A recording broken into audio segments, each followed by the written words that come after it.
کہ ہمیں سونا مشکل ہو گیا دوڑ. اچھا وہ ساتھ والا نا آدمی اس کا باپ بیٹا نا تو اس کی بیوی وہ آیا کہ میرے پاس آ گئے نا, کہتے ہیں باجی رات میں اتنے چڑھنا اتنے جڑا نا کام ٹھیک نہیں گا تے آوازاں آندیاں نے, ہم لوگ اعظم مارکیٹ میں کام کرتے ہیں, ہم لوگ رات کو تھکے ہوئے آتے ہیں تو آتے ہی یہاں پہ یہ کام شروع ہو جاتا ہے. تو مجھے تو پتا تھا اندر سے ہے کیا مسئلہ کیا.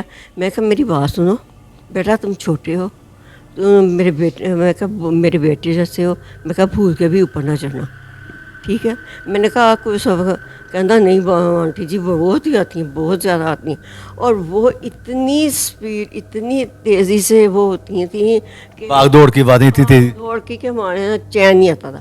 پھر ہم نے جا کے ہے نا اپنے ان دو دفتر میں بات کی, انہوں نے کسی کو کسی صوفی صاحب کا بتایا, ان کے پاس گئے, انہوں نے پھر کوئی دی مطلب کہ نا مطلب کہ انہوں نے بعد وہاں سے ہم نکلے ہیں گھر بھی کا, تو ہم نے ادھر گلشن راوی گھر لیا کہتے ہیں یہ انہوں نے چلے جانا. تو اس کے بعد وہ یہ چیز بیڈ کے اوپر چڑھتی تھی اور چڑھ کے میرے اوپر, کبھی اس نے میں یہاں سے پکڑ لینا, کبھی اس نے مجھے پیچھے پکڑ, تو کبھی تو میں اچھا کتنی دیر میں پڑھتی رہتی تھی, اترتی نہیں تھی چیزیں. یہ سب کوئی دن کے ٹائم ہوتا تھا؟ دن کے وقت, دن کے 10 بجے.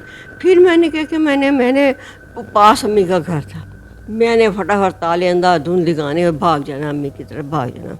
پھر میں نے کہا میں نے نہیں, سب نے پھر کسی کو بلایا عامل کو, اس نے کہا اس کو جگہ کو چھوڑ دیں, یہ جگہ نہیں, یہ آپ کے رہنے کا, میں یہ نہیں کہ آپ یہاں نہیں رہ سکتی. وہ عامل نے کہا کہ یہ جگہ چھوڑ دیں, چھوڑ دیں, جگہ چھوڑ دیں. اچھا چلے, وہ ہم نے یہ کیا کہ ہم نے وہاں سے نکل آئے. اب وہاں پہ بھی معاملہ شروع ہو گئے.